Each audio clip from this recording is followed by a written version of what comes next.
ప్రభువునందు ప్రియులైన దేవుని బిడ్డలకు మన ప్రభువును ప్రిరక్షకుడినైన యేసు క్రీస్తు వారి యొక్క పరిశుద్ధమైన నామములో శుభాభివందనాలు. శిలువ ధ్యాన భాగాలలో 3వ రోజు పరిశుద్ధ లేఖన భాగాలు. పాత నిబంధన పాఠ్యభాగము ఇర్మియా గ్రంథము 23వ అధ్యాయము 5, 6 వచనాలలో ఈ విధముగా వ్రాయబడి ఉన్నది. యెహోవా ఎలాగూ ఆజ్ఞ ఇచ్చుచున్నాడు, రాబోవు దినములలో నేను దావీదునకు నీతి చిగురును పుట్టించెదను. అతడు రాజై పరిపాలన చేయును. అతడు వివేకముగా నడుచుకొనుచు కార్యము జరిగించును. భూమి మీద నీతి న్యాయములను జరిగించును. అతని దినములలో యూదా రక్షణ నొందును. ఇశ్రాయేలు నిర్భయముగా నివసించును. యెహోవా మనకు నీతి అని అతనికి పేరు పెట్టుదురు. క్రొత్త నిబంధన పాఠ్యభాగము లూకా సువార్త 19వ అధ్యాయము 11వ వచనం నుంచి 27వ వచనం వరకు ఈ విధముగా వ్రాయబడి ఉన్నది. వారు ఈ మాటలు వినుచుండగా తాను యెరూషలేమునకు సమీపమున ఉండుట వలనను దేవుని రాజ్యము వెంటనే అగుపడునని వారు తలంచుట వలనను ఆయన మరి యొక్క ఉపమానము చెప్పెను. ఏమనగా, రాజకుమారుడొక రాజ్యము సంపాదించుకొని మరలా రావాలనని దూరదేశమునకు ప్రయాణమై తన దాసులను 10 మందిని పిలిచి వారికి 10 మేనాలనిచ్చి నేను వచ్చు వరకు వ్యాపారము చేయుడని వారితో చెప్పెను.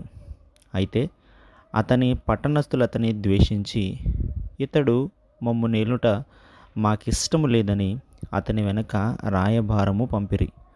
అతడు ఆ రాజ్యము సంపాదించుకుని తిరిగి వచ్చినప్పుడు ప్రతివాడును వ్యాపారము వలన ఏమేమి సంపాదించినో తెలుసుకొనుటకై తాను సొమ్మిచ్చిన దాసులను తన యొద్దకు పిలువమని ఆజ్ఞాపించెను. మొదటివాడు ఆయన ఎదుటకు వచ్చి, అయ్యా, నీ మేనా వలన 10 మేనాలు లభించనని చెప్పగా అతడు, బళా, మంచి దాసుడా, నీవు ఈ కొంచెములో నమ్మకముగా ఉంటివి గనుక 10 పట్టణముల మీద అధికారివై ఉండుమని వానితో చెప్పెను. అంతటా రెండవ వాడు వచ్చి, అయ్యా, నీ మేనా వలన 5 మేనాలను లభించిననగా అతడు, నీవును 5 పట్టణముల మీద ఉండుమని అతనితో చెప్పెను. అంతటా మరి ఒకడు వచ్చి, అయ్యా, ఇదిగో నీ మేనా, నీవు పెట్టని దానను ఎత్తుకొనువాడవును విత్తని దానను కోయువాడవునైన కఠినుడవు గనుక నీకు భయపడి దీనిని రుమాలున కట్టి ఉంచుతనని చెప్పెను. అందుకతడు, చెడ్డదాసుడా, నీ నోటి మాటను బట్టియే నీకు తీర్పు తీర్చుదును. నేను పెట్టని దానిని ఎత్తుకొనివాడను విత్తని దానిని కోయువాడనైన కఠినుడనని నీకు తెలిసి ఉండగా నీవెందుకు నా సొమ్ము సాహుకారుల యొద్ద నుంచలేదు?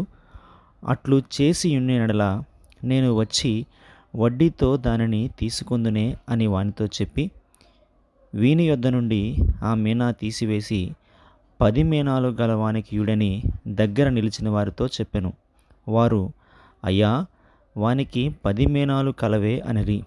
అందుకతడు, కలిగిన ప్రతి వానికిని ఇయ్యబడును, లేని వాని యొద్ద నుండి వానికి కలిగినదియు తీసివేయబడునని మీతో చెప్పుచున్నాను. మరియు నేను తమ్మును ఏలుటకు ఇష్టము లేని నా శత్రువులను ఇక్కడికి తీసుకుని వచ్చి నా ఎదుట సంహరించుడని చెప్పెను. దేవుడు తన పరిశుద్ధ వాక్యమును మన వినికిడిలో భద్రపరచునుగాక. ఆమెన్.